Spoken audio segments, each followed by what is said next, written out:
আসসালামু আলাইকুম daily cooking by বকুল। আজকে তৈরি করব ডিমের চপ। চপ বানানোর জন্য প্যানে পরিমাণ মতো তেল দিয়ে দিলাম। কিছু পেঁয়াজ কুচি দিয়েছি।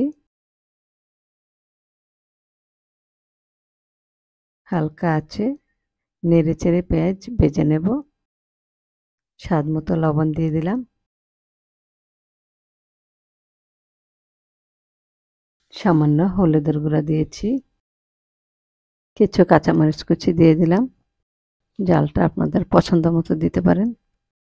দিয়ে আবারও নেড়ে চেড়ে পেঁয়াজ মরিচ ভেজে নিচ্ছি। পেঁয়াজ এক সাইড করে রেখে এখানে একটা ডিম ফেটিয়ে দিয়ে দিলাম।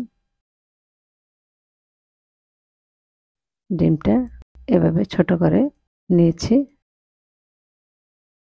এখন কিছু পুদিনা পাতা ধনেপাতা দিয়ে ভেজে তুলে নিয়েছি।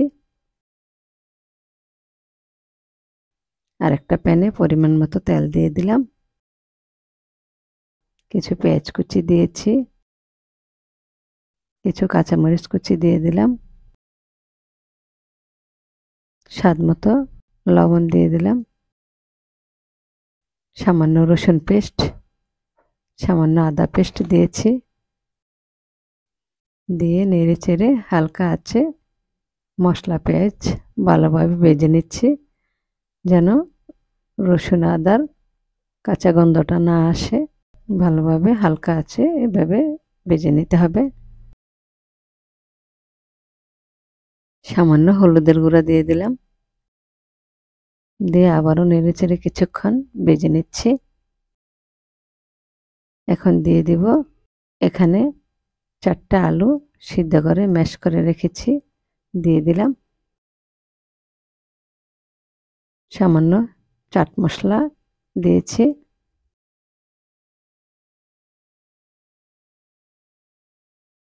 কিছু পুদিনা পাতা ধনে পাতা কুচি করে দিয়ে দিলাম। দিয়ে আবারও নেড়ে চেড়ে হালকা আছে ভালোভাবে ভেজে নিচ্ছি। আলুটা নরম হলে বেশিক্ষণ ভাজতে হবে। আলু ভাজা হয়ে গেছে, তুলে নিচ্ছি। হাতে তেল লাগিয়ে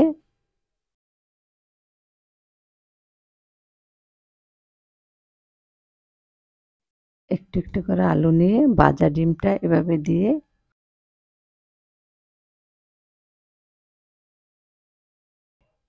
মুড়িয়ে দিব।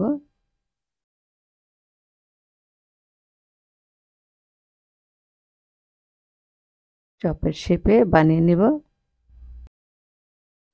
এভাবে করে শেপ দিয়ে বানিয়ে নিয়েছি, দেখুন।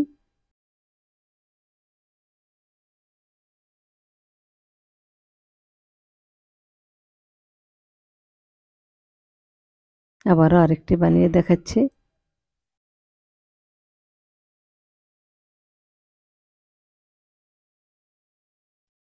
ভিতরে ডিম দিয়ে এভাবে মুড়িয়ে দিয়েছি।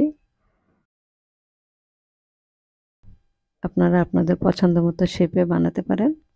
আমি এভাবে বানিয়ে নিয়েছি। সবগুলা চপ বানানো হয়ে গেছে। এখানে 2 কাপ বেসন নিয়েছি, স্বাদ মতো লবণ দিয়ে দিলাম। সামান্য হলুদের গুঁড়া, সামান্য মরিচের গুঁড়া দিয়েছি।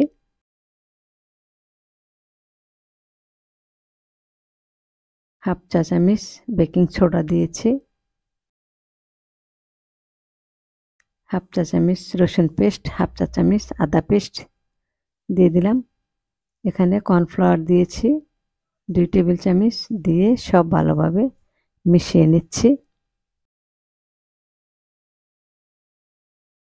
ভালোভাবে মেশানোর পর অল্প অল্প করে পানি দিয়ে বেসন গুলিয়ে নেব।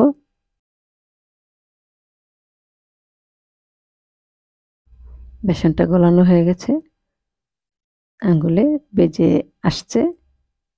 কনসিস্টেন্সিটা এরকম হবে। চুলায় প্যান বসিয়েছি, ভাজার জন্য তেল দিয়ে দিলাম। দিয়ে দিলাম একটা ডিমের চপ। এক এক করে আরও কিছু চপ দিয়ে দিব। বেসনটা গলানোর সাথে সাথে ভেজে নিতে হবে, তাহলে চপগুলা ক্রিস্পি থাকবে। আমি সবার লাস্টে বেসন গুলিয়েছি, বেসনে ডুবিয়ে ভেজে নিচ্ছি। এইভাবে ডিমের চপ বানালে একটা ডিমে 10-12টার মতো চপ হয়। উল্টে পাল্টে ভেজে নিয়েছি, সবগুলা ভাজা হয়ে গেছে। আপনারা চাইলে এই চপটা ডিম দিয়েও ভেজে নিতে পারেন, আমি বেসন দিয়ে ভেজেছি। দেখুন কতটা লোভনীয় লাগছে। এভাবে আপনারা ভেজে খেয়ে দেখুন, আশা করি আপনাদের কাছেও ভালো লাগবে। তো ভিডিওটি ভালো লাগলে সাবস্ক্রাইব, লাইক, শেয়ার করতে ভুলবেন না। যারা করেছেন তাদেরকে অসংখ্য ধন্যবাদ। আগামী দিন নতুন রেসিপি নিয়ে হাজির হব। আজ এ পর্যন্তই। আল্লাহ হাফেজ।